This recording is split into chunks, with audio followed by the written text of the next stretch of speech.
कभी कभी शर्म आती है कि भारत की हालत हो क्या गई है। जिसको देखो वही मुंह उठा के धमकी दे देता है और हमारे प्रधानमंत्री आयरन मैन कभी कहलाते हैं, कभी 56 इंच का सीना कहलाता है, कभी कुछ कहलाता है, कभी कुछ कहलाता है, लेकिन वो प्रधानमंत्री नरेंद्र मोदी किसी का पलट के जवाब भी नहीं दे पाते हैं। एक बयान तक नहीं आता है। ऐसी क्या शर्मिंदगी है, ऐसी क्या मजबूरी है, ऐसा क्या कर दिया है आपने कि नाटो का चीफ सीधे सीधे आपका नाम लेकर धमकी देता है, ब्राजील की बात करता है, आपकी बात करता है, चाइना की बात करता है, और भारत के प्रधानमंत्री कहता है, इंडिया प्राइम मिनिस्टर सीधे आपके ऊपर हमला करता है। कहता है कि अगर रशिया से तेल खरीदना आपने बंद नहीं किया, अगर रशिया के साथ बिजनेस आपने नहीं किया तो वो आपको सजा देगा। हमारा हिंदुस्तान, हमारा भारत इतना कमजोर हो गया कि नाटो का चीफ अब सीधे सीधे आपको धमकी दे देगा और पलट के हम ये भी नहीं कह पाएंगे कि शट योर डर्टी माउथ, हिम्मत मत करो हमारे ऊपर बोलने की, तुम होते कौन हो बोलने वाले, हमें खुद मुख्तार मुल्क हैं, हम रशिया से खरीदें, चाइना से खरीदें, ईरान से खरीदें, तुरान से खरीदें, तुम्हें इससे क्या है। हम इस बात की फिक्र नहीं करते कि तुम कहां से तेल खरीद रहे हो। तुम क्यों चाहते हो कि हम अमेरिका से महंगा तेल खरीदें? पहले ही हमारे देश में इतनी महंगाई है, अगर अमेरिका से हम महंगा तेल खरीदेंगे जिसका ट्रांसपोर्ट कास्ट भी महंगा होगा, तो जो पेट्रोल 100 रुपए का बिक रहा है वो 150 का बिकेगा। हमारे देश में महंगाई कई गुनी हो जाएगी। ट्रंप धमका के चला जाता है टैरिफ पर, 24 बार कह चुका है इस बात को कि मैंने हिंदुस्तान और पाकिस्तान के बीच में समझौता करवाया। अब वो ये कह रहा है कि जैसा समझौता इंडोनेशिया के साथ हमने किया है वैसा ही समझौता भारत के साथ करेंगे। इसका मतलब क्या हुआ? इसका मतलब यह हुआ कि भारत के किसानों और भारत के दूध उत्पादन करने वालों की भी जिंदगी तबाह होने जा रही है। इसका मतलब यह हुआ कि वो ये कह रहा है कि हिंदुस्तान भी डेयरी और फार्म के मामले पर झुक जाएगा। दोस्तों, जैसा कि आप लोगों ने हाइलाइट्स में देख लिया, अभी चंद सेकंड में मुकम्मल वीडियो की जानिब भी बढ़ते हैं।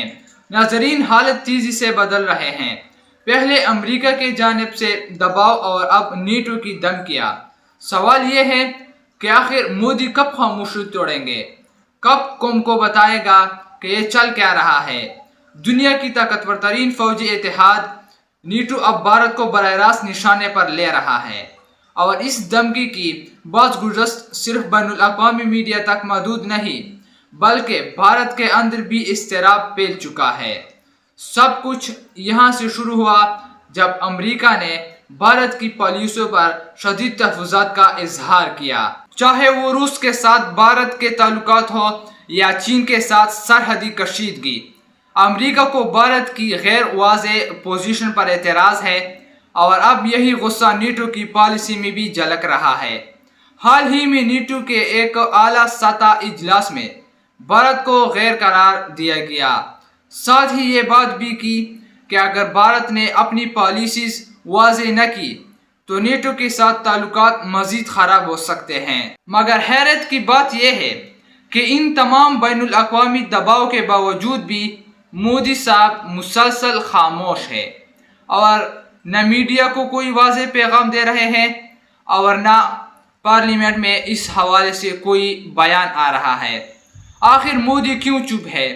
क्या वो पास पर्दा किसी बड़े मुआहदे की तैयारी कर रही है या फिर दबाव के सामने खामोशी इनकी कमजोरी का सबूत है? याद रहे कि माजी में मोदी हुकूमत खुद को विश्वगुरु कहती आई है, लेकिन जब दुनिया की बड़ी ताकतें सवालात उठा रही हो तो ऐसे वक्त में खामोशी एक तरह की कमजोरी समझी जाती है। अवाम भी अब सवाल करने लगे हैं और सवाल ये कर रहे हैं कि क्या भारत तन्हा हो रहा है? क्या मोदी हुकूमत आलमी सियासत में भारत को अलग तलग कर रही है? नाजरीन, सोशल मीडिया पर हैशटैग मोदी ब्रेक साइलेंस ये ट्रेंड कर रहा है। नौजवान नस्ल, तलबा, तजिया निगार सब मोदी हुकूमत से जवाब मांग रहे हैं। नाजरीन, तजियाकारों के मुताबिक अगर भारत ने नेटो और अमेरिका के साथ अपने ताल्लुकात की पॉलिसी वाज़ेह न की तो मुस्तकबिल में इक्तिसादी और दिफाई नुकसान का सामना भी हो सकता है। अब ये देखना बाकी है कि मोदी कब चुप्पी तोड़ते हैं, कब वो कौम को एतमाद में लेते हैं और कब भारत आलमी दबाव का खुलकर जवाब देता है, क्योंकि खामोशी अगर ज्यादा देर रही तो ये सिर्फ सवालात को नहीं बढ़ाएगी बल्कि भारत की आलमी सिक को भी कमजोर कर सकती है। तो आइए दोस्तों, पहले चलते हैं मुकम्मल वीडियो की जानिब, फिर बाद में इसके ऊपर बात करते हैं। नमस्कार, मैं अशोक कुमार पांडे और स्वागत है आपका टीसीएस लाइव के 7 बजे के प्रोग्राम में। कभी कभी शर्म आती है कि भारत की हालत हो क्या गई।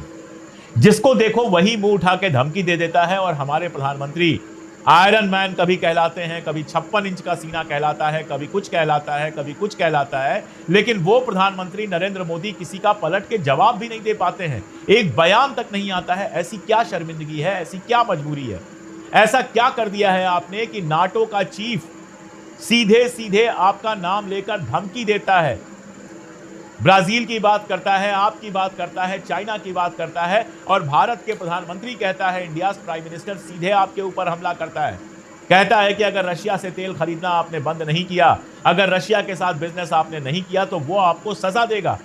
हमारा हिंदुस्तान, हमारा भारत इतना कमजोर हो गया कि नाटो का चीफ अब सीधे सीधे आपको धमकी दे देगा और पलट के हम ये भी नहीं कह पाएंगे कि शट योर डर्टी माउथ, हिम्मत मत करो हमारे ऊपर बोलने की, तुम होते कौन हो बोलने वाले, हमें खुद मुख्तार मुल्क हैं, हम रशिया से खरीदें, चाइना से खरीदें, ईरान से खरीदें, तुरान से खरीदें, तुम्हें इससे क्या है।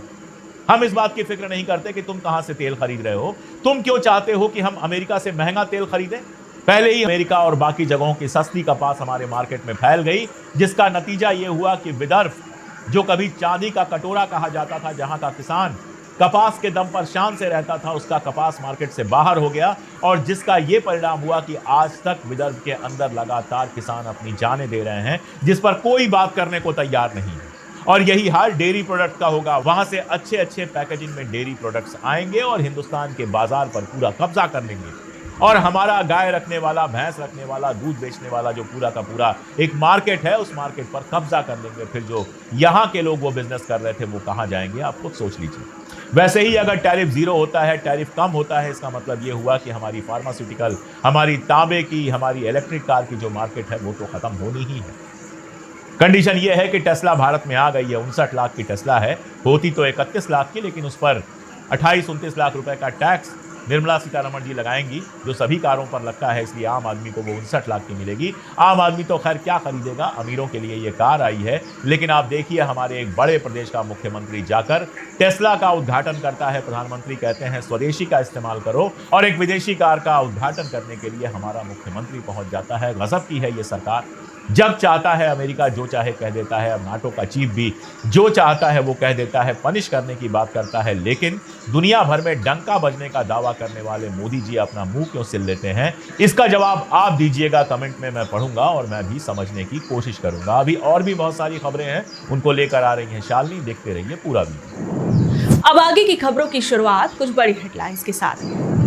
नीतीश राणे बोले मदरसों में उर्दू की जगह मराठी पढ़ाई जाए, मुसलमानों को अजान भी मराठी में देनी चाहिए। एआईएमआईएम ने बोला भाजपा नेता नफरत फैला रहे। कर्नाटक में 2 लेक्चरर समेत 3 लोग हुए गिरफ्तार, छात्रा को नोट्स देने के बहाने बुलाकर किया रेप, महिला आयोग के निर्देश पर हुई कार्रवाई। हमें नहीं पता, क्या आप जानते हैं कि वो प्रधानमंत्री बनेंगे। बॉम्बे हाईकोर्ट ने सावरकर पर राहुल गांधी के दिए बयान को लेकर कहा, हाईकोर्ट ने राहुल गांधी के खिलाफ दायर याचिका खारिज की। महाराष्ट्र विधान भवन के बाहर विपक्ष ने तौलिया बनियान में किया प्रदर्शन, शिवसेना शिंदे विधायक संजय गायकवाड़ के खिलाफ हुआ विरोध प्रदर्शन, उन्होंने कैंटीन चालक के साथ की थी मारपीट। राहुल बोले जम्मू कश्मीर को राज्य का दर्जा मिले, पीएम मोदी को लेटर लिख कहा मानसून सत्र में बिल लाया जाए। सीडीएस अनिल चौहान बोले कल के हथियारों से आज की जंग नहीं जीत सकते, विदेशी टेक्नोलॉजी पर निर्भरता हमें कमजोर बना रही, स्वदेशी एडवांस टेक्नोलॉजी जरूरी। दोस्तों, आप लोगों ने वीडियो देख ली, अगर वीडियो अच्छी लगी है तो वीडियो को लाइक करें और इस चैनल को भी सब्सक्राइब करें ताकि आपको आइंदा भी इस तरह के मजीद अपडेट्स मिलती रहे। शुक्रिया।